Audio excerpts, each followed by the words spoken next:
உங்களுடைய விடாமுயற்சியும் கடின உழைப்பும் உங்கள் இலக்கை அடைய வழிவகுக்கும் என்பதை கூறிக்கொண்டு, இன்றைய வகுப்பில் இணைந்துள்ள ஆசிரியர்கள் அனைவருக்கும் வணக்கத்தினை தெரிவித்துக் கொள்கிறேன். இன்றைய வகுப்பானது அலகு 2 இடம்பெற்றிருக்கக்கூடிய 10 பாட்டு நூல்களில் ஒன்றான திருமுருகாற்றுப்படை என்ற நூலை தேர்வு நோக்கில் உங்களுக்கு வழங்கவிருக்கின்றோம்.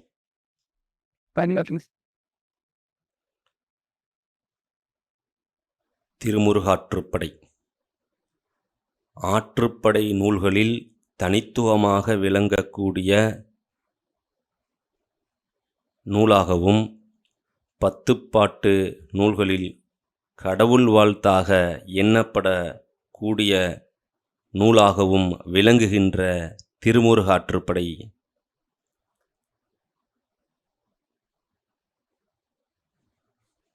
உலகம் உவப்ப வளன் ஏர்பு திரிதரு பலர்புகழ் ஞாயிறு கண்டாங்கு ஓஅற இமைக்கும் சேன் விளக்கு அவிர்ஒளி செருணர் தாங்கிய மதனுடை நோன்தாள் செருணர் தேய்த்த செல்உரல் தடக்கை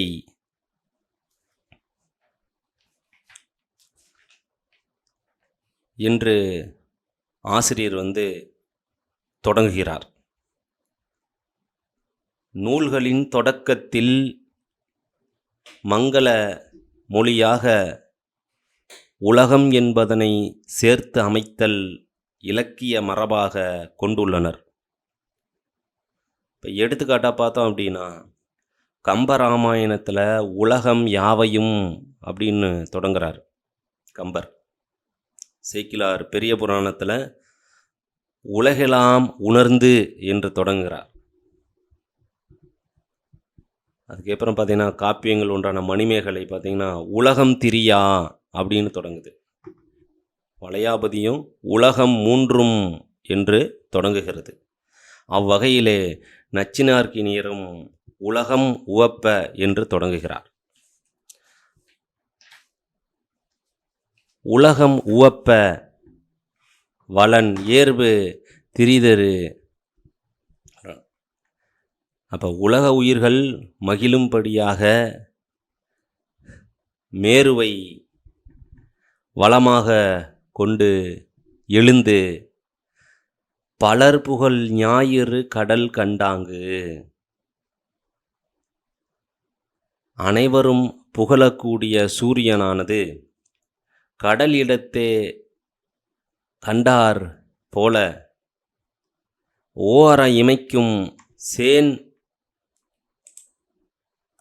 சேன் விளக்கு அவிர்ஒளி, அதாவது ஒளிவு இன்றி ஒளிர்வது போல கடலினிடத்திலே அல்லது மேருமலையை வளமாக கொண்டு மேலே எழுகின்ற சூரியனானது இவ்வகையிலே ஒளிவு இன்றி அனைவருக்கும் பொதுவான ஒரு ஒளியை தருவது போல அன்பு உறவால், அதான் பாருங்க உருணர், அதான் பார்த்தீங்கன்னா உருணர் சொல்கிறாங்க, உருணர் தாங்கிய மதனுடை நோன்தாள். அதாவது உருணர்னா அந்த அன்பு உறவால் அந்த அன்பர்கள் அறியாமையை நீக்கக்கூடிய செருணர் தேய்த்த செல்உரல் தடக்கை, தீங்கு செய்யக்கூடியவர்களை அழிக்கக்கூடிய தடக்கை, அதாவது செல்உரல் தடக்கை சொன்ன மலை இடியை போன்ற கைகளை உடைய தெய்வ யானையின் கணவனாக காட்சி அளிக்கக்கூடிய முருகப்பெருமானே அப்படின்னு சொல்லி தொடக்கத்தில் சொல்கிறாங்க. அது இடையில் வரக்கூடிய செய்திகளை எல்லாம் நம்ம பின்னாடி தெளிவாக பார்க்க போகிறோம். ஒவ்வொரு தலைப்புகளும் இடம்பெறக்கூடிய அந்த 6 தலைப்புகள் இடம்பெறக்கூடிய செய்திகளை பின்னாடி பார்க்குறோம். இது எப்படி முடியுது அப்படின்னு பார்த்தீங்க அப்படின்னா பாருங்க, ஆமா நல்லேறு சிலைப்ப சேன் நின்று, ஆமா நல்லேறு சிலைப்ப சேன் நின்று இழுமென இழிதரும் அருவி பழமுதிர்ச்சோலை மலை கிழவோனே என்று முடிக்கிறார். இப்போ ஆமா நல்லேறு, அதாவது இந்த பழமுதிர் சோலையினுடைய அந்த இயற்கை வளங்களை சிறப்பித்து இந்த பாட்டை நிறைவு செய்கிறார் நக்கீரர். அதில் கடைசி ஒரு 3 வரி மட்டும் பார்க்குறேங்க. ஆமா நல்லியேறு அப்படி என்றால் என்னென்னா, அந்த ஆமா என்றால் காட்டுப்பசு, அது ஏர் என்றால் அந்த விலங்குகள் எல்லாம் சிலைப்ப முழங்கவும், சேனின்று இழுமென இழிதரும் அருவி. இப்போ சேன் என்றால் உயர்வான, அதாவது மலையினுடைய உயரப்பகுதியிலிருந்து இழுமென்னும் ஒளியை தரக்கூடிய, அந்த மலையிலிருந்து நீங்கக்கூடிய அந்த அருவியை உடைய பழமுதிர் சோலை மலை கிழவோனே என்று முருகனை வாழ்த்தி முடிக்கிறார். இந்த பாடல் பற்றி தகவல் எல்லாம் உள்ள நம்ம பார்க்க போகிறோங்க. இப்போ அடுத்ததாக இதனுடைய பா வகை அப்படின்னு பார்த்தோம் அப்படின்னா நேரிசை ஆசிரியர் பா. பாடியார்னா நமக்கு தெரிஞ்சவர் தான் மதுரை கணக்காயர் மகனார் நக்கீரர். பாட்டுடை தலைவன் முருகன். இதன் வேறு பெயர் புலவராற்றுப்படை என்று இளம்பூரணர் குறிப்பிடுறாரு. இப்போ இது அடிப்படை செய்திகளாக இலக்கிய வரலாறில் என்ன இருக்குது பார்த்தோம் அப்படின்னா, 10 பாட்டில் காலத்தால் பிந்திய நூலாக கருதப்படுது. முன்னாடியே சொன்ன மாதிரி 10 பாட்டுக்கு கடவுள் வாழ்த்தாக அமைந்த ஆற்றுப்படை நூலாக விளங்குது. மெய்ப்பொருள் பற்றி பேசும் ஆற்றுப்படை நூல். மற்ற ஆற்றுப்படைகள் எல்லாம் அந்த கூத்தரும் பாணரும் விரலியரும் பரிசில் பெறுவதற்காக நிலையாக இல்லாதிருக்கக்கூடிய பரிசு பொருளை பெறுவதற்காக பாடப்பட்டது. இது ஆனால் மனிதனுடைய வாழ்வில் வீடு பேறு என்று மோட்சமடையக்கூடிய ஒன்றாக விளங்கக்கூடிய அந்த மெய் பொருளினுடைய ஆற்றலை பேசக்கூடிய ஆற்றுப்படை நூலாக இந்த திருமுருகாற்றுப்படை விளங்குது. உலகம் உய்வதற்காக பாடப்பட்டது அப்படின்னு சொல்கிறாங்க. அடுத்தது இந்த திருமுருகாற்றுப்படை பாடியதற்கான வரலாற்று நிகழ்வுகள் அல்லது கதைகள் இடம்பெற்ற புராணங்களாக சில விஷயங்களை இங்கே குறிப்பிடுறோம். திருவிளையாடற் புராணம், திருவாலவாய் உடையார் திருவிளையாடற் புராணமும் இந்த கதைகள் சொல்லுது. பரஞ்சோதி முனிவர் அவர்களுடைய திருவிளையாடற் புராணமும் இந்த திருமுருகாற்றுப்படை பாடியதற்கான கதைகளை குறிப்பிடுது, அதாவது வரலாற்று நிகழ்வுகளை சொல்லுது.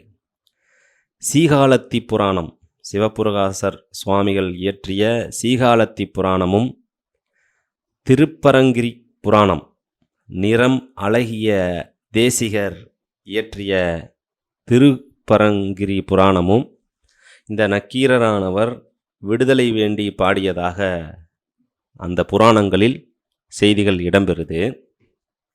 ஏன்னா 99 புலவர்களை ஒரு அசுரன் தன் குகையில் அடைத்து வைப்பதாகவும், 1000 பேர் வந்தவுடன் அந்த நபர்களை எல்லாம் கொன்று அழிப்பதாகவும், அதிலிருந்து அந்த 1000வது நபராக நக்கீரர் அங்கே அடைக்கப்பட்டார். அதிலிருந்து விடுதலை வேண்டி முருகனை நினைத்து பாடியதாக இந்த திருமுருகாற்றுப்படையினுடைய தோன்றியதற்கான அடிப்படை நிகழ்வாக இந்த புராணங்களில் செய்திகள் வழங்கப்படுது. அப்போது திருமுருகாற்றுப்படை பாடியதற்கான வரலாற்று நிகழ்வுகள் அடங்கிய புராணங்கள் எது அப்படின்னு கேட்டாங்க அப்படின்னா, வினாக்கள் கேட்டாங்க அப்படின்னா, திருவிளையாடற் புராணம். அது 2 பேருங்க. ஒன்று பரஞ்சோதி முனிவர் இயற்றிய திருவிளையாடற் புராணம், திருவாலவாயுடையார் இயற்றிய திருவிளையாடற் புராணம். அடுத்ததாக பார்த்தீங்க அப்படின்னா சீகாலத்தி புராணம், திருப்பரங்கிரி புராணம் நிறம்பழகிய தேசியர் இயற்றிய திருப்பரங்கிரி புராணமும், சிவபிரகாசர் சுவாமிகள் இயற்றிய சீகாலத்தி புராணமும் இந்த திருமுருகாற்றுப்படையினுடைய கதை செய்திகளை அடங்கிய புராணங்களாக இருக்குது. 10 பாட்டில் முதலில் அச்சில் வெளிவந்த ஆண்டு, அதாவது முதலாக அச்சில் வெளிவந்த ஆண்டு பார்த்திங்க அப்படின்னா 1839. ஏன்னா நம்மளுடைய பாடப்பகுதியில் சிலபஸில் நூல்களினுடைய அச்சு, அதாவது பதிப்பு அப்படின்னு கொடுத்துருக்காங்க. ஸோ அந்த நூல்கள் எப்போ யாரால் பதிப்பிக்கப்பட்டது அப்படிங்கிறதையும் நம்ம தெரிஞ்சுக்கிறது இங்கே அவசியமான ஒன்றா இருக்குது. அப்போ 10 பாட்டில் முதலாக அச்சில் வெளிவந்த நூல் அப்படின்னு பார்த்தோம் அப்படின்னா இந்த திருமுருகாற்றுப்படையை சொல்கிறாங்க. அது எப்போ வெளிவந்தது அப்படின்னா 1839 ஆண்டில் வெளிவந்திருக்குது. இப்போ இதனை தொடர்ந்து பார்த்தீங்க அப்படின்னா 10 பாட்டு மூலமும் உரையும் உவே சாமிநாத ஐயரால் பதிப்பிக்கப்பட்டது. ஏன்னா உவேசா அவர்களை பதிப்புத்துறையில் ஒரு முக்கிய நபராக கருதுகிறோம். அதனால் அவருடைய இந்த 10 பாட்டு உரையானது முதல் பதிப்பானது நச்சினார்க்கினியர் உரையோட 1889 ஆண்டில் பதிப்பிச்சிருக்காரு. அதுக்கப்புறம் இரண்டாவது பதிப்பாக 1918 வருஷமும், மூன்றாவது பதிப்பாக 1931 வருஷமும் பதிப்பிச்சிருக்காரு. அப்போ இவரை போலயே மற்றவர்களும் இந்த நூலை வந்து பதிப்பிச்சிருக்காங்க. அதில் திருமுருகாற்றுப்படை அப்படின்னு தன்னுடைய முதல் நூலாக பதிப்பித்த பார்த்திங்கன்னா ஆறுமுக நாவலர். இவர் வந்து 1851 அல்லது 1853 இந்த 2 ஆண்டுகளும் வேறுபடுது சில புத்தகங்களில். அது ரெண்டையுமே கவனத்தில் வச்சுக்கோங்க, எது கேட்டாலும் அதை நம்ம எழுதுகிற மாதிரி. அதுக்கப்புறம் திருமுருகாற்றுப்படை அப்படின்னு பார்த்திங்கன்னா இதே ஒரே இந்த தலைப்பில் போவே சோமசுந்தரனார் 1955 ஆண்டும், அருளம்பலவாணர் 1937 ஆண்டிலும் பதிப்பிச்சிருக்காங்க. திருமுருகாற்றுப்படை மூலமும் உரையும் அப்படின்னு யார் பார்த்தீங்கன்னா எஸ் வையாபுரி பிள்ளை அவர்கள் 1946 ஆண்டில் பதிப்பிச்சிருக்காங்க. அடுத்து பார்த்தோம் அப்படின்னா திருமுருகாற்றுப்படை உரை கொத்து அப்படிங்கிற தலைப்பில் KM வேங்கடராமையா அவர்கள் வந்து பார்த்திங்கன்னா 1959 வருஷம் பதிப்பிச்சிருக்காங்க. அடுத்து திருமுருகாற்றுப்படை மூலமும் பரிமேலழகர் உரையுமாக மகாதேவ செட்டியார் வந்து பார்த்திங்கன்னா 1924 ஆண்டு பதிப்பிச்சிருக்காங்க. அதனைத் தொடர்ந்து திருமுருகாற்றுப்படை மூலமும் பொருள் சுருக்கமும், அதாவது பதவுரை குறிப்புடன் பார்த்திங்கன்னா கைலாசபதி முதலியார் அவர்கள் 1937 ஆண்டில் பதிப்பிச்சிருக்காங்க. திருமுருகாற்றுப்படையே ஒரு வழிகாட்டி அப்படிங்கிற தலைப்பில் பார்த்திங்கன்னா கீவா ஜெகநாதன் அவர்கள் 1947 ஆண்டு பதிப்பிச்சிருக்காங்க. அப்புறம் திருமுருகாற்றுப்படையை ஆராய்ச்சி உரையுடன் வைமு கோபால கிருஷ்ணமாச்சாரியார்கள் 1934 ஆண்டு வந்து பதிப்பிச்சிருக்காருங்க. அப்போ இந்த பதிப்புகளையும் அந்த என்ன தலைப்பில் வெளியிட்டார் அப்படிங்கிறதையும் நம்ம நினைவில் கொண்டுக்கணும். 10 பாட்டில் திருமுருகாற்றுப்படை மட்டும் தனி நூலாக பதிப்பித்தவர் பார்த்தாங்கன்னா இளங்குமணன் அப்படிங்கிறவர் வந்து பார்த்தா 1939 ஆண்டும் திருமுருகாற்றுப்படையை ஒரு பக்தி பாசுரமாக சரவண பெருமாள் ஐயர் 1834 ஆண்டும் திருமுருகாற்றுப்படை விளக்கம் என்னும் நூலில் கீவா ஜெகநாதன் கீவா ஜெகநாதன் அவர்கள் வந்து பதிப்பிச்சிருக்காருங்க. அவர் வந்து என்னென்னா திருமுருகாற்றுப்படை விளக்கம் அப்படிங்கிற நூலை வந்து என்ற நூலை வந்து பதிப்பிச்சிருக்காரு. அடுத்து பார்த்தீங்க அப்படின்னா திருமுருகாற்றுப்படை சைவ சித்தாந்த விளக்கம் வேங்கடராம செட்டியார், இவர் தான் வந்து பார்த்திங்கன்னா இந்த திருமுருகாற்றுப்படை அன்பு நெறி தமிழ் நெறி அப்படின்னு குறிப்பிடுறாங்க. அடுத்ததாக பார்த்திங்கன்னா திருமுருகாற்றுப்படையில் இடம்பெறக்கூடிய அறுபடை வீடுகளினுடைய வேறு பெயர்களை தான் இங்கே பார்க்குறேங்க. திருப்பரங்குன்றம் முதல் படை வீடாக விளங்கக்கூடிய திருப்பரங்குன்றத்தினுடைய வேறு பெயர்களாக பார்த்தீங்க அப்படின்னா தன்பரங்குன்று, தென்பரங்குன்று, பரங்குன்று, பரங்கிரி, சத்தியகிரி, திருப்பரங்கிரி, பரமசினம், கந்தமாதனம், கந்தமலை, சுமந்தவனம், பராசலத்தலம், குமாரபுரி விட்டுணுத்துருவம், சுவாமிநாதபுரம். இதில் சுவாமிநாதபுரங்கிறது நம்ம சுவாமிமலையை குறிச்சிருவோங்க, ஆனால் அது கிடையாது. அது வந்து திருப்பரங்குன்றத்தை கூறக்கூடிய பகுதியாக வேறு பெயர்களாக இலக்கியங்களில் சுட்டப்படுது. அப்போது முதல் படை வீடாகிய திருப்பரங்குன்றத்திற்கு இத்தனை பெயர்களாக இலக்கியங்களில் பயன்படுத்தியிருக்காங்க. இதை நினைவில் வச்சுக்கோங்க. தொடர்ந்து இரண்டாம் படை வீடாக திருச்சீரலைவாய், இது வந்து திருச்செந்தூர், அலைவாய், செந்தூர், செந்தில், ஜெயந்திபுரம், கந்தமாதன பர்வதம். ஏன்னா கந்தமாதன பர்வதம்னு வர்றதுனால நம்ம நம்ம ஏதாவது மலை பகுதிகளை குறிச்சிருவோம். அதனால் இதை இந்த இடத்துல குறிப்பாக நீங்கள் குறித்து வச்சுக்கணும். அடுத்து சிந்துபுரம், திருச்செந்தியூர், கணபதீஸ்வரம், திருப்பாண்டி கொடுமுடி. அடுத்து இன்னொரு முக்கியமாக இதில் வந்து பார்த்திங்கன்னா நாமனூர் அலைவாய் அப்படின்னு யார் சொல்கிறாங்க? ஏன்னா அலைவாய்னு வரும்போதே நம்ம திருச்சி அலைவாய்னு குறிச்சிருவோம். இதை யார் சொன்னாங்கன்னு கேட்பாங்க. நச்சினார்க்கினியர் இந்த திருமுருகாற்றுப்படையினுடைய உரையில் வந்து இதை சொல்கிறாருங்க. நாமனூர் அலைவாய் அப்படின்னு இந்த தலத்தை வந்து குறிப்பிடுறாரு. தொடர்ந்து 3ஆம் படை வீடு ஆகிய திரு ஆவினங்குடி, இது நமக்கு தான் பழனி, பொதினி அல்லது பொதிய மலை, சித்தர் நெறிகண்ட மலை, சித்தன்ன வாழ்வு அப்படிங்கிற வேறு பெயர்களெல்லாம் வந்து இது வந்து குறிப்பிடப்படுது. அடுத்து பார்த்திங்கன்னா திரியேரகம், சுவாமி மலைன்னு சொல்கிறோம், சுவாமி சைலம், மாடக்கோயில்னு சொல்லுவாங்க. ஏன்னா இது செயற்கையாக இந்த மலையானது கட்டப்பட்டதாக வரலாற்று நிகழ்வுகள் சொல்லுது. அதனால் இது செயற்கையாக கட்டப்பட்டதுனால மாடம் சொல்லுவாங்க இல்லைங்களா, உயரமான இடம், அதான் அந்த மாடக்கோயில் அப்படின்னு சொல்லப்படுது. சிவகிரி, குருவெற்பு மலை, ஏரகத்தன்மலை, தாத்ரிகிரி அப்படின்னு சொல்கிறாங்க. ஏன்னா நெல்லிக்கனியை தலவிருச்சமாக கொண்டதுனால இதை வந்து தாத்ரி அப்படின்னா நெல்லி அப்படி சொல்கிறோம். அந்த தாத்ரிகிரி அப்படிங்கிற இதை வந்து இங்கே பயன்படுத்துகிறாங்க. அடுத்தா பார்த்திங்கன்னா 5ஆவதாக இருக்கக்கூடிய குன்றுதோராடல், இதை திருத்தணி, திருத்தணிகை மலை, கழுநீர் குன்றம் அப்படின்னு யார் சொல்கிறாருங்க? திருநாவுக்கரசர் சொல்கிறார். கழுநீர் குன்றம் அப்படிங்கிற பெயரை குன்றுதோராடலுக்கு சொன்னவங்க திருநாவுக்கரசர். முன்னாடி என்ன பார்த்தங்க, நச்சினார்க்கினியர் என்ன சொன்னாருங்க? நச்சினா பாருங்கள், நாமனூர் அலைவாய் அப்படிங்கிற விஷயத்தை வந்து இங்கே நம்ம பதிவு செய்கிறோம். நாமனூர் அலைவாய்னா நச்சினார்க்கினியர். அடுத்து கழுநீர் குன்றம் அப்படின்னா யாருங்க? நம்ம கழுநீர் குன்றம் அப்படின்னா திருநாவுக்கரசர்.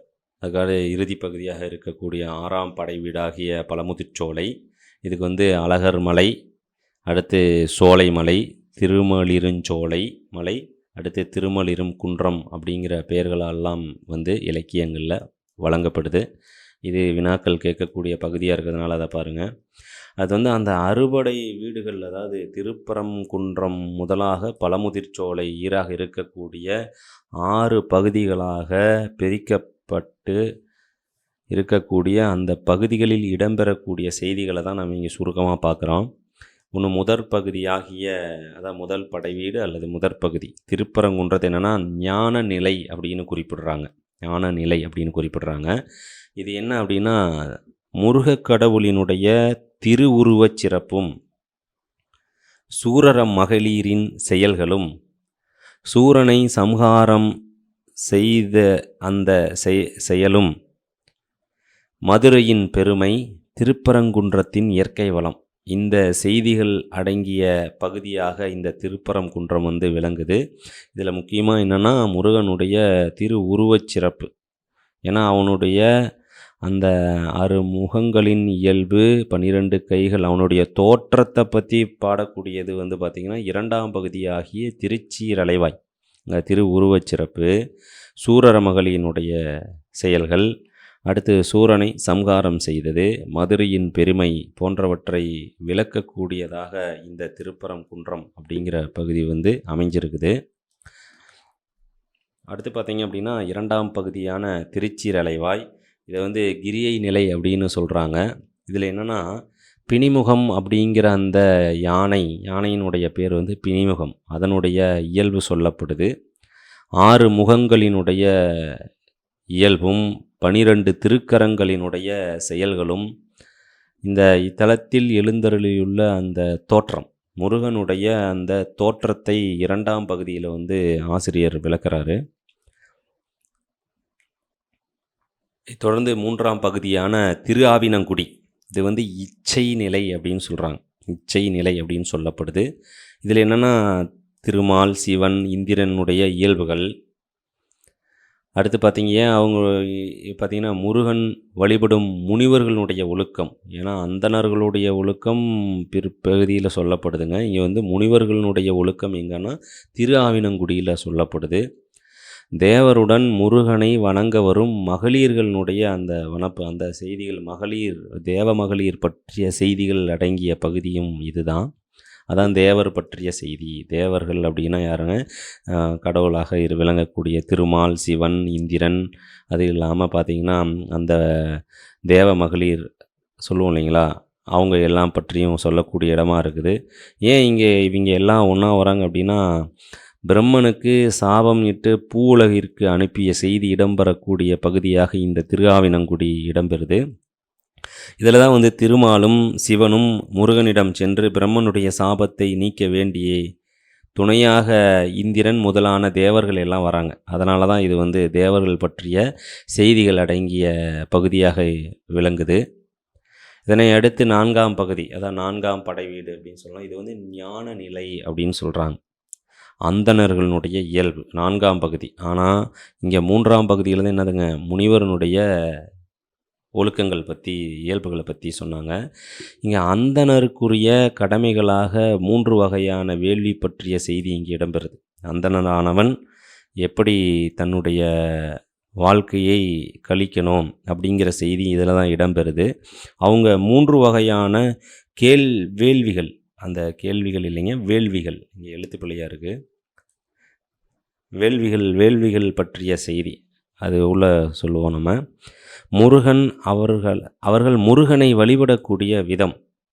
அடுத்து பார்த்திங்கன்னா 6 எழுத்து மந்திரத்தை கூறும் வழிபடும் முறையும் இங்கே தான் சொல்கிறாங்க. 6 எழுத்து மந்திரம்னா நம்ம இங்கே சரவண பவ சொல்லுவோம் இல்லைங்களா, அது சொல்கிறாங்க. சரவண பவ அப்படின்னு சொல்கிறோம், ஆனால் நமோ குமாராய அப்படின்னு. ஆனால் இங்கே உரையாசி சரவண பவ தான் சொல்கிறாங்க. நம குமாராய அப்படிங்கிற இதுவும் பார்த்திங்கன்னா முருகனை தான் குறிப்பிடுங்க. இதைத் தொடர்ந்து 5ஆம் பகுதியாகிய குன்றுதோர் ஆடல், இது கிரியை வழிபாடு அப்படின்னு சொல்கிறாங்க. இதில் பார்த்திங்கன்னா குறவை கூத்து ஆடக்கூடிய அந்த மகளிரினுடைய இயல்பும், சூரர மகளிர் முதல் பகுதியில் சொல்கிறாங்க. இங்கே 5ஆம் பகுதியில் குறவை கூத்து, அந்த பாடு மகளிர், ஆடு மகளிரினுடைய இயல்பை சொல்லப்படுதுங்க. முருகன் ஒவ்வொரு குண்டலும் நடனமாடும் பண்புகள் இதில் விளக்கப்படுது. இல்லாமல் 6ஆம் பகுதியாகிய பழமுதிர்ச்சோலை, இந்த பகுதி தான். இது பார்த்திங்க அப்படின்னா முருகனினுடைய இருப்பிடங்கள், ஓடும் ஆறுகள் பாடப்படுது. அந்த ஆறுகள் பற்றியெல்லாம் பாடுதுங்க. அடுத்து பார்த்திங்கன்னா அருவியின் சிறப்பு, அதாவது நுபுர கங்கை அப்படிங்கிற அந்த அருவியினுடைய சிறப்பாக சொல்லுது. முருகன் அருள் புரியக்கூடிய தன்மை, குறவர் உயிர் வழியிட்டு முருகனை வழிபடும் பண்பு கூறப்படுதுங்க. இந்த குறவர்கள் எல்லாம் முருகனுக்கு என்னங்க உயிர் பலியிடுறாங்க. அது என்ன அப்படின்னா பாருங்கள், ஆட்டின் குருதியில் சிறுதினை அரிசியையும் மலர்களையும் கலந்து பலியாக கொடுத்தால் படையலாக இடுறாங்க. அப்போ ஆட்டினுடைய தலையை வெட்டி அதிலிருந்து பெறக்கூடிய இரத்தத்தால் சிறு தினை அரிசியையும் கலந்து மலர்களையும் கலந்து பலியாக கொடுக்குறாங்க. அதான் பாருங்கள், வெறியாடும் களம், காடு, ஆறு, சோலை, ஆற்றிடை, குன்றும் சதுக்கங்களிலும் மன்றங்களிலும் பிற இடங்களிலும் முருகன் உறையும் நிலையை விளக்கப்படுதுங்க. இப்போ இவ்வாறு 6 பகுதிகளாக முருகனுடைய பெருமைகளை ஆசிரியர் குறிப்பிட்டிருக்காரு. அப்போ ஒவ்வொரு பகுதிகளிலும் என்ன மாதிரியான செய்திகள் அடிப்படை செய்திகளாக இருக்குதுங்கிறதான் இந்த அட்டவணையானது உங்களுக்கு உணர்த்துது. சரிங்க. அது இல்லாமல் இந்த திருமுருகாற்றுப்படை பற்றி வினாக்களின் அடிப்படையில் தொகுக்கப்பட்ட செய்திகளை தான் இப்போ நம்ம பார்க்க போகிறோம். திருமுருகாற்றுப்படையில் காணப்படும் நெறி அப்படின்னு பார்த்தோம் அப்படின்னா அன்பு நெறி. ஏன்னா தமிழ் நெறி அன்பு நெறின்னு ஒரு ஆசிரியர் சொன்னதாக முன்னாடியே பார்த்தோம். அப்போ திருமுருகாற்றுப்படையில் காணப்படும் நெறியாக அன்பு நெறி இங்கே குறிப்பிடுறாங்க. சூரசம்ஹார விழா நடைபெறாத படைவீர். ஏன்னா முருகன் சூரசம்ஹாரம் அப்படிங்கிறது அந்த அரக்கனை அழித்து வெற்றி கொண்ட நிகழ்வுகளை எல்லாம் இந்த திருமுருகாற்றுப்படை கூறும்போது அந்த 6 படை வீடுகளிலும் ஒரு வீட்டில் மட்டும் என்னென்னா விழா நடைபெறாது, சூரசம்ஹார விழா நடைபெறாது. அது பார்த்தோம் அப்படின்னா திருத்தணி குன்றுதோர் ஆடலில் சூரசம்ஹார விழா நடைபெறாத படை வீடுகளாக இங்கே சுற்றுறோம். அடுத்து பார்த்திங்கன்னா வீடு வெற்றினை அளிக்கக்கூடிய தலமாக நக்கீரர் எந்த தலத்தை குறிப்பிடுறார் அப்படின்னு பார்த்திங்கன்னா பழமுதிர்ச்சோலையை குறிப்பிடுறாரு. லிங்க வடிவமாக போற்றப்படும் படை வீடு அப்படின்னு பார்த்திங்கன்னா திருப்பரங்குன்றம். அது வந்து லிங்க வடிவாக போற்றக்கூடியதாக இருக்குதுங்க. அந்த லிங்க வடிவாக இருக்கக்கூடிய அந்த மலையை பற்றி வழிபாடு செய்து படிகம் பாடியது யார் அப்படின்னு பார்த்தீங்கன்னா, சமயக்குறவர் சொல்லுவோம் இல்லைங்களா, சுந்தரர், திருஞான சம்பந்தர் ஆகிய 2 பேரும் என்ன செய்கிறாங்க அப்படின்னா, லிங்க வடிவாக இருக்கக்கூடிய திருப்பரங்குன்றத்தை தங்கள் பதிகத்தில் பாடியிருக்காங்க. மலைநாட்டகத்தொரு திருப்பதி சொல்கிறான். மலைநாட்டகத்தொரு திருப்பதி என சுவாமி மலையை யார் சொல்கிறாங்க அப்படின்னா, உரையாசிரியரான நச்சினார்க்கினியர் சொல்கிறார். ஏன்னா இவர் தான் வந்து மலைநாட்டகத்தொரு திருப்பதி அப்படின்னு சாமி மலையை கூறியவர் அப்படின்னு யார் நச்சினார்க்கினியர். அதான் வேணா அப்படி தான் கேட்பாங்க. அடுத்து பார்த்திங்கன்னா, கதிர்வேல் முருகன் தனது தந்தை சிவனுக்கு குருவாக இருந்து பிரணவ மந்திரத்தை உபதேசம் செய்ததாக கூறப்படும் படைவீடு சுவாமிமலை.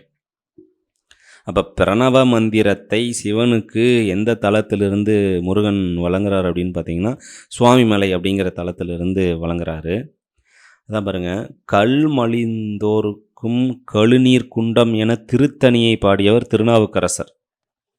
ஏன்னா முன்னாடி என்ன பார்த்தாங்க பாருங்கள், மலைநாட்டு அகத்தொரு திருப்பதி அப்படின்னு சொல்லி பார்த்தீங்க அப்படின்னா சுவாமிமலையை சொன்னது நச்சினார்க்கினியர் பார்த்தோம்.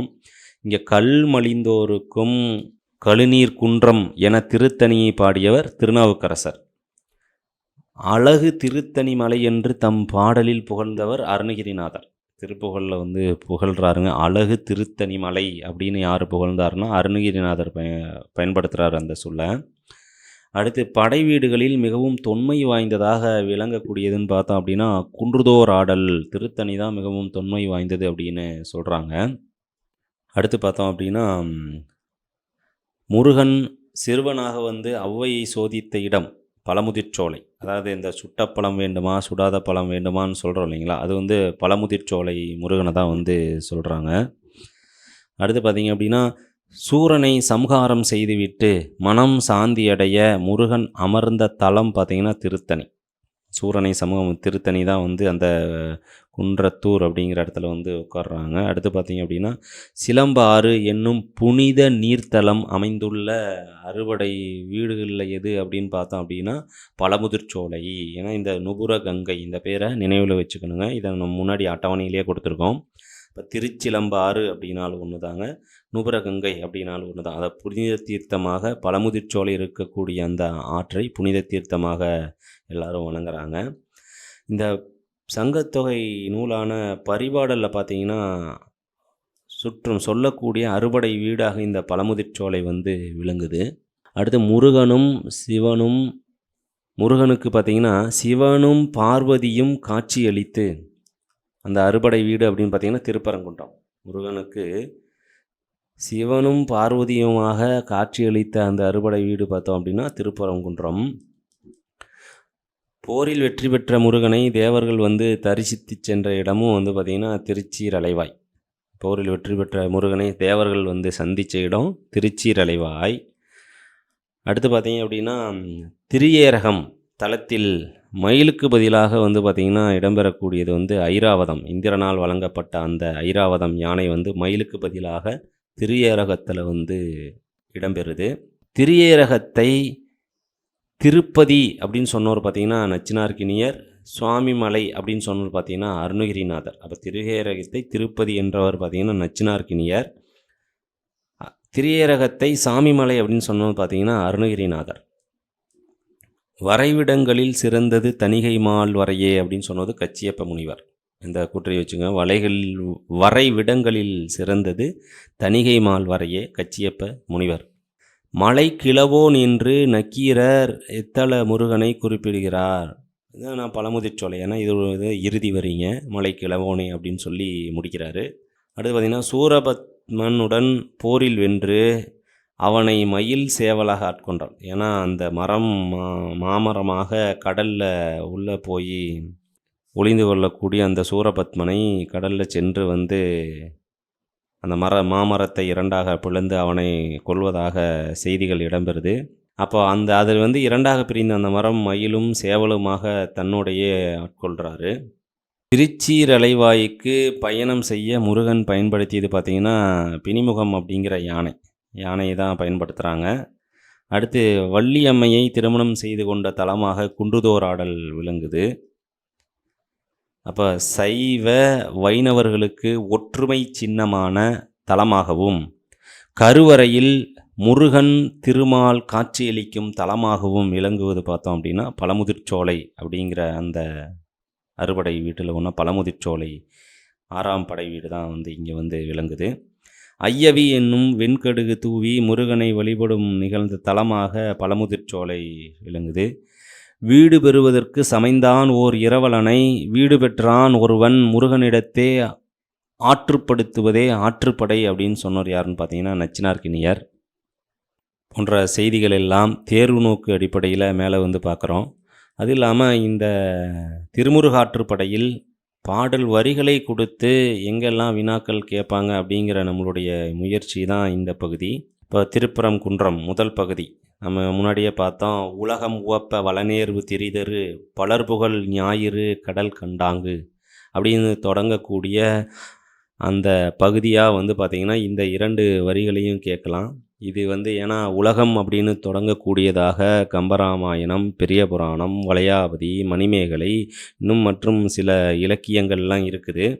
ஸோ அதனால் இந்த உலகம் உவப்ப வளநேர்வு திரிதரு பலர்புகழ் ஞாயிறு கடல் கண்டாங்கு என்ற வரிகளை கொடுத்து இது என்ன வகையான இலக்கியம் அப்படின்னு கேட்டாங்க அப்படின்னா நம்ம திருமுருகாற்றுப்படை அப்படிங்கிற இதை நம்ம பதிவு செய்யலாம். அதை தொடர்ந்த வரிகளாக பார்த்திங்கன்னா செருணர் தேய்த்த செல்உரல் தடக்கை மறுயில் கற்பின் வாழ்நுதல் கணவன். இதில் பார்த்தீங்க அப்படின்னா மறுவில் கற்பில் வாழ்நுதல்னு யாரை சொல்கிறாங்கன்னா தெய்வானையை சொல்கிறாங்க. அதே மறுவில் கற்பின் வாழ்நுதல் கணவன் அப்படின்னா முருகனை குறிப்பிடுறாங்க. ஏன்னா இங்கே கற்பு அப்படின்னாலும் நம்ம என்ன சொல்லுவோங்க, நம்ம கண்ணகியோ அல்லது மாதவியோ அல்லது மணிமேகலையோ கற்புக்கரசி சொல்கிறோம். அடுத்து பார்த்தீங்க அப்படின்னா இன்னும் யாருங்க இலக்கியங்களில் இடம்பெறக்கூடிய கற்பு அருந்ததி, சாலினி, இப்போ அந்த மாதிரியான இதெல்லாம் சொல்கிறோங்க. அப்போ கற்பாக வாழ்ந்த அந்த மகளிரை ஆப்ஷனில் வச்ச நமக்கு கற்பு அப்படின்னாலே கண்ணகி, மாதவி அந்த அவங்கள பற்றி வருங்க. அப்போ அதுபோல் அது இல்லாமல் அதை கற்பின் வாழ்நுதல் அப்படிங்கிற பேர் மறுவில் கற்பின் வாழ்நுதல்ங்கிறத யாரை குறிக்குங்க, தெய்வானை அப்படிங்கிற முருக கடவுளுடைய ஒரு மனைவியாக விளங்கு தெய்வானையை குறிக்கும். அடுத்து கற்பில் வாழ்நுதல் கணவன், இங்கே கோவலன் போன்ற இந்த அவங்களெல்லாம் ஆப்ஷன்லாம் வச்சோம் அப்படின்னா அதுவும் நமக்கு குழப்பமாக வரும். அதனால் கற்பின் வாழ்நுதல் கணவன் அப்படின்னா முருகனை இங்கே குறிக்கணுங்க. இந்த 2 வரியில் இந்த 2 வினாக்கள் தான் கேட்க முடியுங்க. அதை அடுத்து பார்த்திங்கன்னா நாவலொடு பெரிய பொலம்புனை அவிரிலை சேநிகந்து விளங்கும் செய்தீர் மேனி அப்படின்னு சொல்கிறோம். அப்படின்னா இது யாருன்னா சூரரமகளிரை சொல்கிறாங்க. இந்த வரிகள் யாரை காட்சிப்படுத்துது அப்படின்னா சூரரமகளிரை காட்சிப்படுத்துதுங்க. சேநிகந்து விளங்கும் செய்தீர் மேனியர் அப்படின்னா என்னென்னா இந்த சூரரமகளிரை இங்கே காட்சிப்படுத்துது.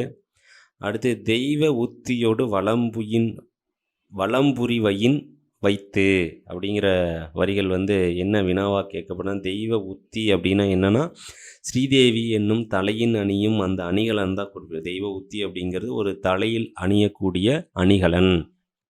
கோழி ஓங்கிய வென்றடு விரற்கொடி வாலிய பெரிது என்று ஏத்தி, அதாவது சேவர் கொடி அடங்கிய அந்த வெற்றி பெற்ற அந்த கொடியை வாழ்த்தி பலருடன் சீர்திகள் சிலம்பு அகம் சிலம்ப, தங்களுடைய சிலம்புகள் எல்லாம் சிலம்ப ஒலிக்கும்படியாக சூரர மகளிர் ஆடும் சோலை அப்படின்னு பார்த்தோம் அப்படின்னா இந்த திருப்பரங்குன்றம். அப்போ சூரர மகளிர் ஆடும் சோலையாக எந்த படைவீடு இருக்குது அப்படின்னா திருப்பரங்குன்றத்தை இங்கே குறிப்பிடுங்க. இந்த வரிகள் இந்த வினாக்கள் தான். அதாவது கோழி அடங்கிய அந்த வெற்றி கொடியாக விளங்கக்கூடிய கொடியை வாழ்த்தி எல்லாரும் ஒன்றா சேர்ந்து என்ன செய்கிறாங்கன்னா தங்களுடைய சிலம்புகள் எல்லாம் சிலம்ப ஒலிக்கும்படியாக சூரர மகளிர் ஆடும் சோலையாக விளங்கக்கூடிய பகுதி பார்த்தீங்க அப்படின்னா திருப்பரங்குன்றம். பார்முதிர் பனிக்கடல் கலங்க உள்புகு சூர் முதல் தடித்த சுடர் இலை நெடுவேல் சொல்கிறாங்க. இந்த உலகம் முழுவதும் விளங்கக்கூடிய பனியால் சூழ்ந்த அந்த கடல் கலங்குவதற்கு அதை உள்ளே போய் என்னென்னா சூர் முதல் தடித்த, அதாவது சூரபத்மன் அப்படிங்கிற அந்த அரக்கன் வந்து பாருங்கள், இந்த மாமரம் இந்த இதில் தான் வினாக்களாக கேட்பாங்க. மாமரமாக கடலில் வந்து காட்சி அளிக்கிறான். அப்போ அந்த கடலுக்குள்ளே தடித்த என்றால் அந்த சூர் என்றால் சூரபத்மன். சூரபத்மனை கொன்ற சுடர் இலை நெடுவேல், அந்த இலை போன்ற வடிவமைப்பு கொண்ட அந்த நெடுவேலை உடைய முருகன் அப்படிங்கிறதான் இங்கே பொருளுங்க. அதுதான் வந்து சூரனை வென்ற இடம் பார்த்தீங்க அப்படின்னா திருப்பரங்குன்றம். அந்த சூரபத்மன் என்ன உருவாக மாறினா அப்படின்னா மாமரமாக மாறினா. இதையே தான் பார்த்தீங்க அப்படின்னா மயிலும் சேவலுமாக முருகன் தன்னை 2 இடங்களில் பார்த்தீங்கன்னா தான் இந்த மயில், அடுத்து வந்து பார்த்தீங்கன்னா சேவல் போன்ற அந்த மரங்களை 2ஆக பிளந்து தன்னுடன் ஆட்கொண்டதாக வரலாற்று நிகழ்வுகள் இருக்குதுங்க. அப்போ இந்த வரிகளில் என்ன வினா கேட்பாங்க அப்படின்னு பார்த்தோம் அப்படின்னா, சூரரை வென்ற இடம் பார்த்தீங்கன்னா திருப்பரங்குன்றம், சூரபத்மன் உருவெடுத்த மரம் மாமரம். இது தொடர்ந்து பார்த்தீங்கன்னா பேய் மகளிர் உடைய துணங்கை கூத்து இடம்பெறும் பகுதியாக என்ன இருக்குன்னா திருப்பரங்குன்றம். இந்த துணங்கை கூத்து இடம்பெறக்கூடிய பகுதி திருப்பரங்குன்றம். ஏன்னா இங்கே சூர மகளிர் இருக்கிறாங்க, அடுத்து பார்த்திங்கன்னா பேய் மகளிர். இப்போ துணங்கை கூத்து ஆடக்கூடிய மகளிர்னால் யாருங்க? இப்போ பார்த்திங்கன்னா ஆப்ஷன் என்ன கொடுக்கலாங்க? இப்போ பேய் மகளிர், சூரர மகளிர், நாக மகளிர் அல்லது தேவ மகளிர் அப்படின்லாம் கொடுக்கலாம். ஏன்னா தேவர்கள் எல்லாம் அந்த மகளிர் எல்லாம் பழனி முருகனை வழிபடுவதற்காக வந்தாங்கன்னு ஒரு செய்தியை முன்னாடி பார்த்தோம். அப்போ அதுபோல் இந்த துணங்கை கூத்து அப்படிங்கிற இந்த கூத்தை யார் ஆடுறாங்க அப்படின்னா பேய் மகளிர் ஆடுவதாக இடம்பெறுது. இதை நினைவில் வச்சுக்கணும். இது வினாக்கள் கேட்கக்கூடிய பகுதியாக இருக்குது. அடுத்து பார்த்தீங்க அப்படின்னா இருவேருருவின் ஒருவேர் யாக்கை, அதாவது 2 பெரிய உருவினை ஒரே உடம்பாக கொண்டவன் யார் பார்த்தீங்கன்னா சூரபத்மன். அதான் பாருங்கள், குதிரை முகமும் மனித உடலும் கொண்டவனாக சூரபத்மன் காட்சி அளிக்கிறான். அப்போ இந்த வரிகள் என்னென்னா இருவேர் உருவின் ஒருவேர் யாக்கையான் யார் அப்படின்னா சூரபத்மன் அப்படின்னு குறிக்கணும். அது என்ன அப்படின்னா குதிரை முகமும் மனித உடலும் கொண்டவனாக இந்த சூரபத்மன் வந்து காட்சிப்படுறான். அதனால தான் இந்த வரிகள் வந்து வினாக்களுக்கான பகுதியாக அங்கே இருக்குது.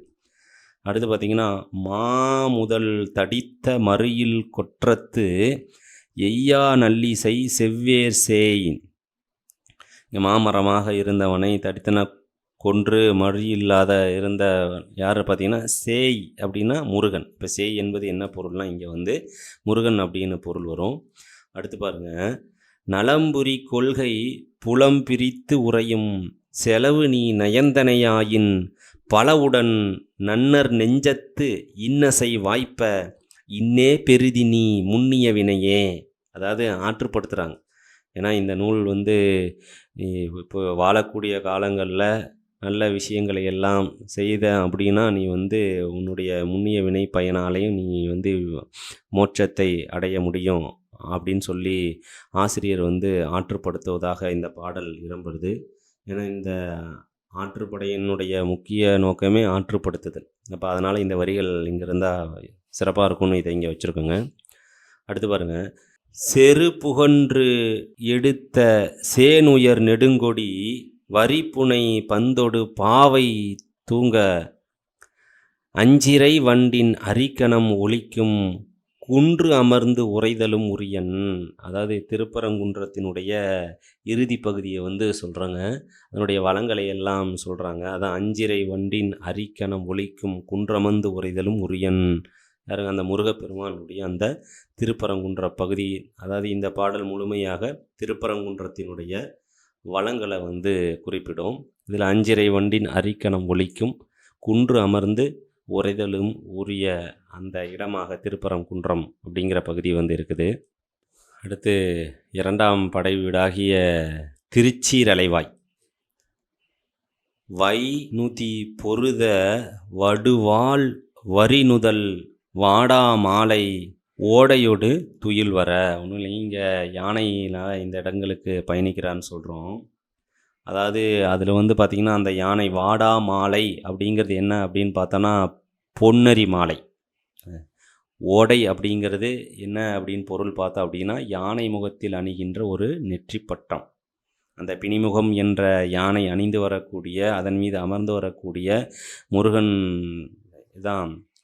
அவரை பற்றிய செய்திகள் தான் இந்த பகுதியில் இடம்பெறுது. அதான் வடுவாள் யானை நிறைய போர்க்களங்கள்லையோ அல்லது பாகனால் அந்த அங்குசத்தால் குற்றப்பெற்ற புள்ளிகளுடைய யானையானது வாடாமாலை ஓடையொடு துயில் வர, அந்த வாடாமாலைனா பொன்னரி மாலையையும் அந்த ஓடை அப்படிங்கிற நெற்றிப்பட்டத்தையும் அணிந்து கொண்டு வருவதாக காட்சிப்படுத்துகிறாங்க.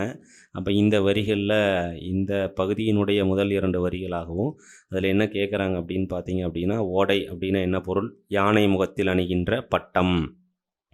வாடா மாலைனா என்ன மாலைனா பொன்னெறி மாலையை குறிப்பிட்றாங்க. அடுத்து பாருங்கள், கால் கிளர்ந்தன்ன வேளம் மேல் கொண்டு ஐவேறு உருவின் செய்வினை முற்றிய முடியோடு விளங்கிய முரண்மிகு திருமேனி. முருகனை சொல்கிறாங்க.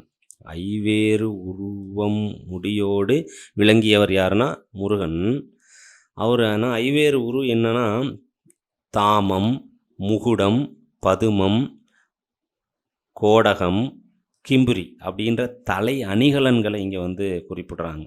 அப்போ இது 5 என்னதுங்க? தலை அணிகலன். அவர் அந்த தலை அணிகலன் கிரீடம் சொல்லுவோம் இல்லைங்களா? அப்போ அந்த முருகன் அதை அணிந்து கொண்டு விளங்கக்கூடியவராக விளங்கக்கூடிய முருகனை பற்றி இங்கே சிறப்பிக்கிறாங்க. மாயிரு ஞாலம் மறுவின்றி விளங்க பல்கதிர் விரிந்த ஒரு முகம். ஏன்னா இங்கே 6 முகங்களினுடைய சிறப்பு சொல்கிறாங்க. அப்போ ஒவ்வொரு முகமும் என்னென்ன சிறப்பாக விளங்குது அப்படின்னா, அதான் ஒளி பொருந்திய முகம் அப்படிங்கிற அடிப்படையில் இங்கே இருக்குங்க.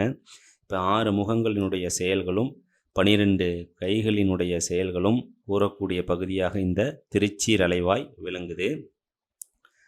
உலகம் புகழ்ந்து ஓங்குயர் விழிசீர் அலைவாய் சேரலும் நிலைய பண்பே. அந்த என்னன்னா இங்கே அலைவாய் அப்படின்னா என்ன அப்படின்னா திருச்சீர் அலைவாய். இதுதாங்க இங்கே வினா.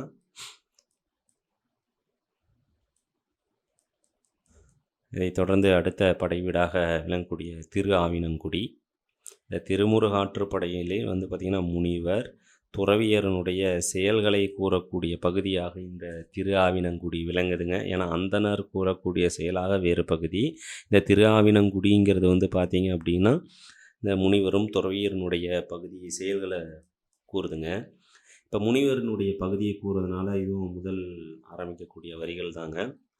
சீரை தைய உடுக்கையர் சீரொடு வளம்புரி புரையும் வாழ்நரை முடியினர் மாசர இமைக்கும் உருவினர் மானின் உரிவை தைய ஊன்கெடு மார்பினர்,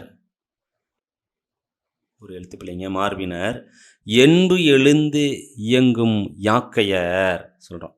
அதாவது சீர் தைய என்றால் மர உடையை உடுத்தியவர்களும், அதான் உடுக்கைய மர உடையை உடுத்திய சீரோடு வளம்புரி புரைய வாழ்நரை முடியினர். வளம்புரி சங்கு போன்ற வெண்மையான நரைத்த முடியை உடையவராக விளங்கக்கூடிய முனிவர்களும், அதான் மாசர இமைக்கும் உருவினர் மானின் உரிவை தைய மானினுடைய அந்த தோலை ஆடையாக உடுத்தியவர்களும் ஊன்கெடு மார்பினர் விரதம் சாப்பிடுவதை மறந்தவர்களாக இருக்கக்கூடிய அந்த முனிவர்கள் சொல்கிறாங்க.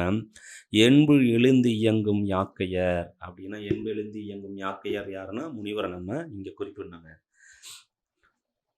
இதனை அடுத்து பார்த்தீங்க அப்படின்னா, நோயின்றி இயன்ற யாக்கையர் யார் அப்படின்னு பார்த்தாங்கன்னா கந்தர்வ மகளிர். ஏன்னா அவங்க நோயே கிடையாது. ஏன்னா கந்தர்வ மகளிரை பற்றி எங்கே குறிப்பிடுறாங்க அப்படின்னு பார்த்தீங்க அப்படின்னா, இந்த திரு ஆவினங்குடி அப்படிங்கிற பகுதியில் கந்தர்வ மகளிரை சொல்கிறாங்க. சூரர மகளிர் அப்படின்னு பார்த்தீங்கன்னா முதல் பகுதியான படை வீட்டில் சூரர மகளிரை பற்றி சொல்லுவாங்க.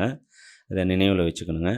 அடுத்து பார்த்தோம் அப்படின்னா, மாவின் அவிர் தளிர் புறைய மேனியர், அவங்க மா இலை போன்ற அந்த தளிர் உடைய மேனியராக விளங்கக்கூடியவர்கள் இந்த கந்தர்வ மகளிர். அவங்களுடைய இயல்பை தான் இங்கே சொல்கிறாங்க.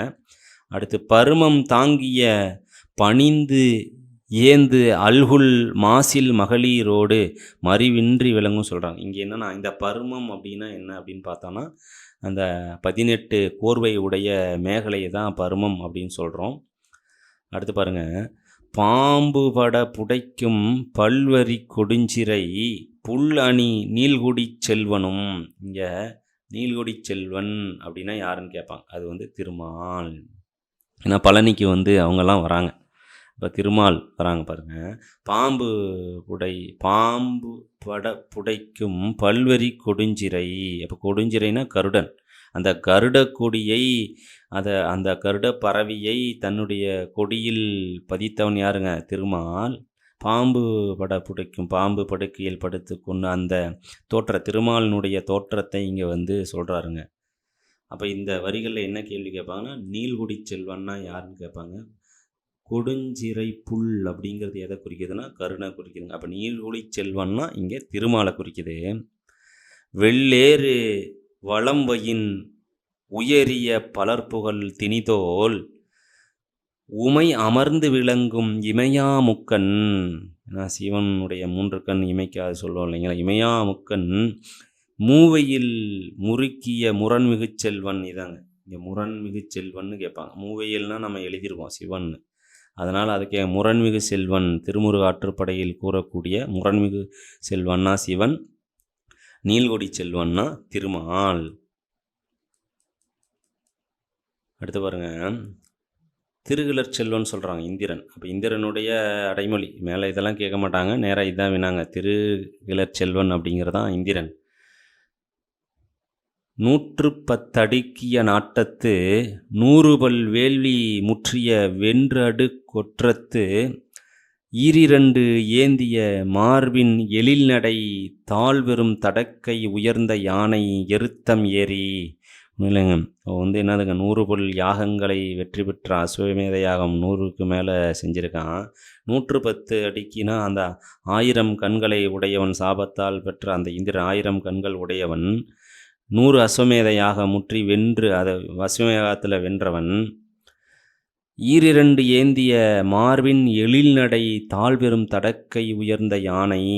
ஏன்னா யானை இந்திரன் இருக்கக்கூடிய அந்த வெள்ளை யானை 4 தந்தங்கள் சொல்கிறோம்.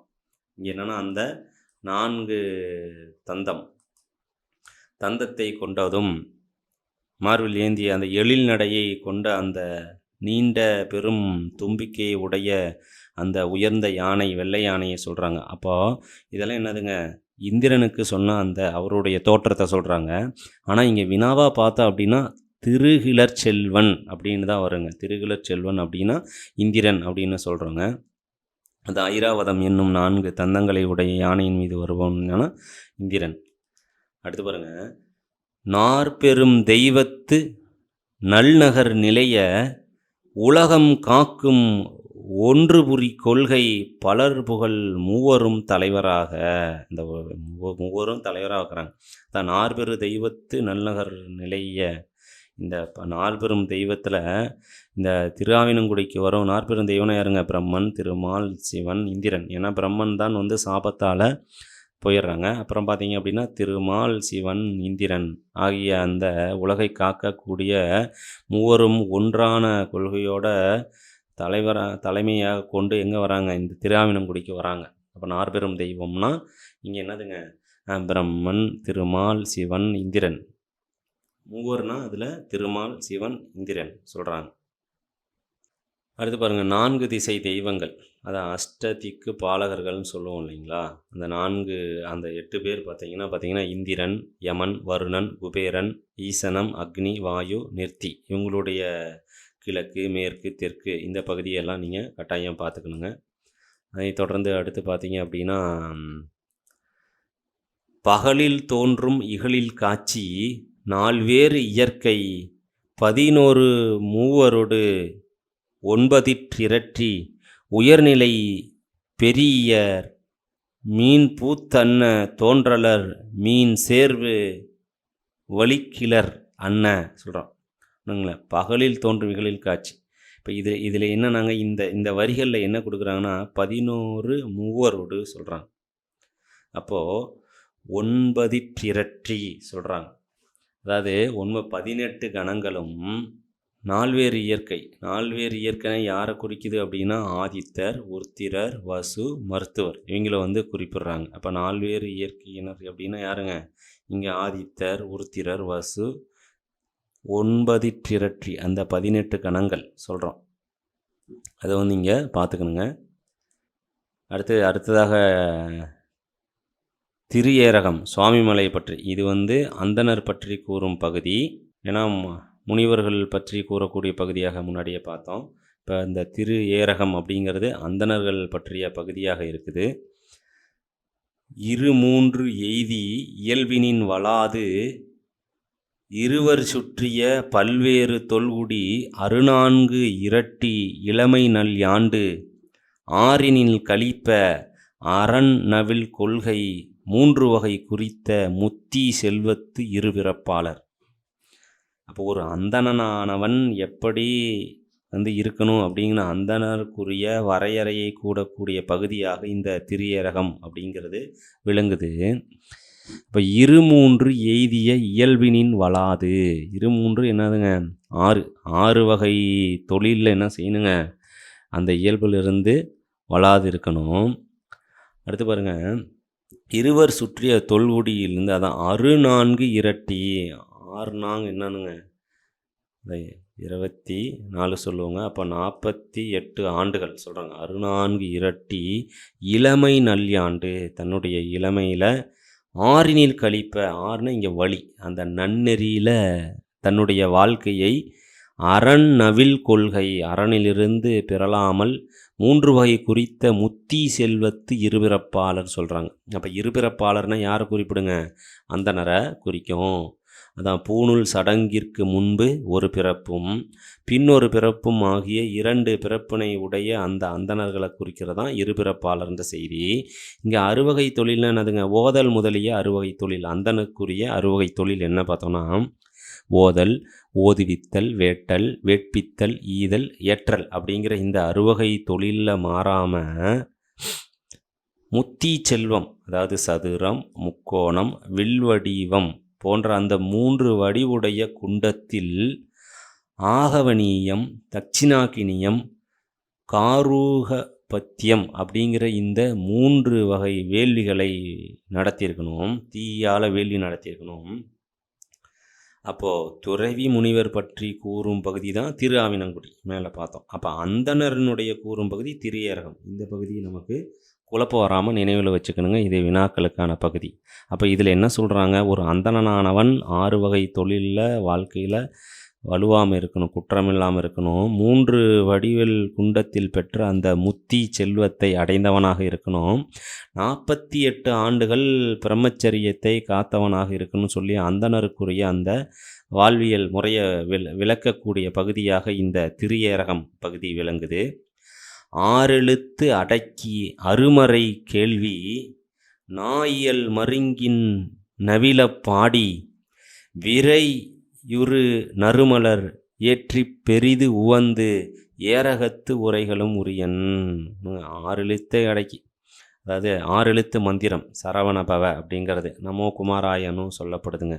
இந்த திரியரகத்தில் இருக்கக்கூடிய முருகனானவன் 6 எழுத்து மந்திரத்தை உச்சரிக்கக்கூடிய அந்த ஏரகத்தில் உரையக்கூடிய முருகனானவன் இங்கே இருக்கிறான் அப்படின்னு சொல்லி முடிக்கிறாங்க. அடுத்து பார்த்திங்கன்னா குன்றுதோராடல்.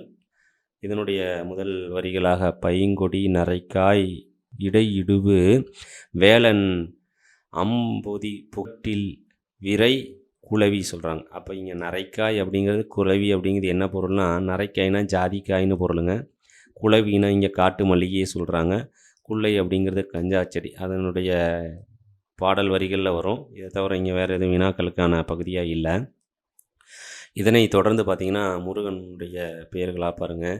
கச்சினன், களவினன், செச்சை கன்னியன், குழலன், கோட்டன், குறும்பலியத்தன், தகரன், மஞ்ஞயன், புகரில் சேவல் அம் கொடியன், நெடியன், தொடியணிட தோழன் போன்ற முருகனுடைய பெயர்களாக இங்கே வந்து இந்த பகுதியில் சுட்டப்படுது. மற்ற செய்தி நம்ம மெட்டீரியலில் கொஞ்சம் இருக்குதுங்க. அடுத்து பார்த்திங்கன்னா இறுதி பகுதியான பழமுதிர்ச்சோலை. ஏன்னா இதில் தான் வந்து என்னென்னா முருகனுக்கு படையிடுறாங்க பாருங்கள். அதான் சிறுதினை மலரோடு விரை மறி அறுத்து வாரணம் கொடியோடு வயிறுபட நெறி ஊர்களை சீர்கழு விழவினும். அங்கே விழா நடைபெறுகிறது. பழமுதிர்ச்சோலையினுடைய விழாவானது சிறுதினை அரிசி மலர் எல்லாம் கொண்டு மறி அறுத்து, மறின்னு என்னதுங்க, ஆடு கோழி, அந்த வாரணம் கொடியோடு ஆட்டை அறுத்து அதில் கிடைக்கக்கூடிய அந்த இரத்தத்தினால சிறுதினை அரிசியோ மலரையெல்லாம் கலந்து முருகனுக்கு படைப்பதாக கூறப்படுது. வாரணம்னா கோழிங்க. இங்கே வாரணம் அப்படின்னா கோழி அப்படின்னு பொருள் ஒன்று இருக்குது. அது இந்த பழமுதிர்ச்சோலையில் இருக்கக்கூடிய அந்த கொடி சொல்கிறாங்க. அந்த கோழி கொடியெல்லாம் கொடி நட்டு படையிலிடுறாங்க முருகனுக்கு. அதான் ஆடு வழியிட்டு திணையரிசியில் செய்த பண்டம் பிறப்பரிசி அப்படின்னு சொல்லுவாங்க. அடுத்து சதுக்கம் இடம்பெறும் பகுதியாக குன்றுதோராடல் இருக்குதுங்க. இப்போ அது பார்த்திங்கன்னா அடுத்து பார்த்திங்கன்னா முருகு இயம் நிறுத்த முரணினர் உட்க முருகு ஆட்படுத்த உருகெழு வியல் நகர் சொல்கிறோம். அப்போ முருகாட்படுத்த அப்படின்னா குன்றுதோராடல், முருகனை ஆட்படுத்துவதற்கு இந்த குன்றுதோராடல் சொல்லப்படுதுங்க. புறமகளிர் வழிபடும் இடமாகவும் இந்த குன்றுதோராடல் வந்து விளங்குது. அடுத்து முருகு இயம் நிறுத்த முரணின் உட்க முருக ஆட்படுத்து உருகெழு வியல் நகர் சொல்கிறோம். இந்த நகரை படுத்தி பார்த்தீங்க அப்படின்னா அதை முருகாட்படுத்த அப்படிங்கிறது என்னென்னா குன்றுதோராடல். அடுத்து குறமகளிர் வழிபடும் இடம் குன்றுதோர் ஆடல். சூரர மகளிர் வேறங்க, இங்கே குறமகளிர் குன்றுதோர் ஆடல் அப்படின்னு சொல்கிறோம். இப்போது இதை பற்றிய செய்திகள் எல்லாம் மற்றபடி நம்மளுடைய வகுப்பில் வந்து மேலும் பார்க்கலாம். இப்போ இதுவரையிலும் நம்ம திருமுருகாற்றுப்படையை தேர்வு நோக்கில் நம்ம பார்த்தோம். மேலும் செய்திகள் வந்து எங்கள் வகுப்பில் வந்து கூறப்படும். எங்களோட சேனலை சப்ஸ்கிரைப் பண்ணுங்கள். நாங்கள் வந்து போடக்கூடிய இது மாதிரி சிறிய தகவல் அடங்கிய வீடியோஸ் எல்லாம் உங்களுக்கு வந்து அது யூடியூப்பில் வந்து வரும். அதனால் எங்கள் சேனலை வந்து சப்ஸ்கிரைப் பண்ணுங்கள். உங்களுக்கு ஆட்டோமேட்டிக்காக அதுவே வந்துடும். அனைவருக்கும் நன்றி.